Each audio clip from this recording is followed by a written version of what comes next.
دا اول مور استاد په خبر سی ویاست د علامه مفتی عبدالشکور حقانی صاحب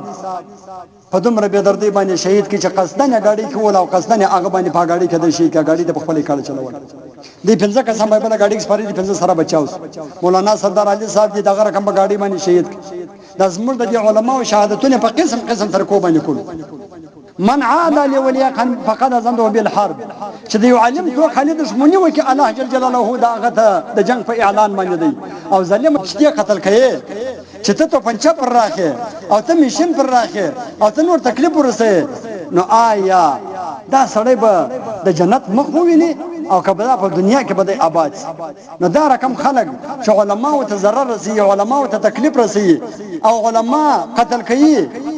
نو دغه رقم خلق دی الله جل جلاله په دنیا او په آخرت کې د عبرت نشانه جوړ کړي او خدا پاک دې د جهنم سکروټه وګرځي او خدای تعالی دې په دنیا کې په خپل بچانو باندې ظاهر کړي خدای دې په خپل کور باندې ظاهر کړي بیا دغه رقم شخصیت لکه مولانا مفتی عبدالشکور صاحب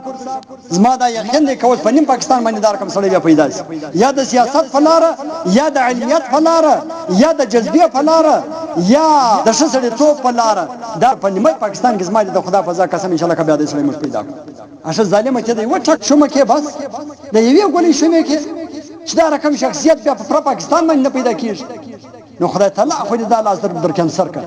خدای تعالی خو دې تباہ او برباد او ذلیل کړ خدای تعالی خو دې د جهنم سکروټه وګرځاوه چې کم څوک د علماو عداوت کوي د علماو دښمنی کلش کوي کډیره کوي کې په خله کوي کې په جبه کوي کې په لاس باندې کوي او کې په توپنچه کوي کې په تور کوي الله جل جلاله دې دغه جماعت په برکات سره په دنیا او په آخرت کې د عبرت نشانه جوړ کړي خدا پاک دې د جهنم سکروټه وګرځي او خدا پاک دې تباہ او برباد او ذلیل کړي او خدا پاک دې په خپل بچانو باندې ذلیل کړي چې د هر عالم چې هغه عقیدوي عالم هغه د اهل سنت والجماعت علماء چې د داسې علما او څوک اختلافات کوي او هغه زیری نو د الله تعالی په دنیا او په آخرت کې ذلیل کړي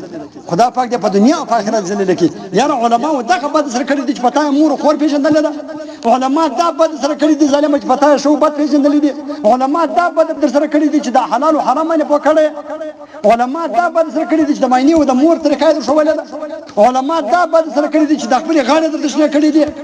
دا رقم یاره خلک د علما سره کوي د علما دغه عزت د علما د حرمت د علما د عظمت خدای تعالی دې موږ تاسو ته د علما سره مینه او محبت را نصیب کړي د غو سره چې خدای پاک اخلاص را نصیب کړي او د غو سره چې خدای پاک زموږ رابطې جوړې کړي او خدای پاک دې زموږ دنیا او آخرت را سم کړي او زموږ په کورو کې چې کوم څوک پات شوی یا په خاندانو کې په ټولو امت مسلمه کې الله جل جلاله دې احسان کامل سره وکړي خدای تعالی دې جنت الفردوس نصیب کړي الله تعالی دې تر هر خطا ورتیر شي او کله چې موږ دې پر حالات سو الله تعالی دې پر موږ باندې هم رحم وکړي او خدا پاک مې دې بل روزه ته بیا دغه رقم په خیر او عافیت باندې ورسېله کدا روزه چې الله پاک څنګه په خیر او عافیت ورسول او دغه روزه دې الله جل جلاله په خپل دربار عالیه کې دغه رقم پیش کړي چې دغه روزه زموږ په باره کې او الله تعالی ته شفاعت کوي او خدا پاک ته زموږ د خوا شکوا او ګیله نه کوي وما علينا الا البلاغ المبين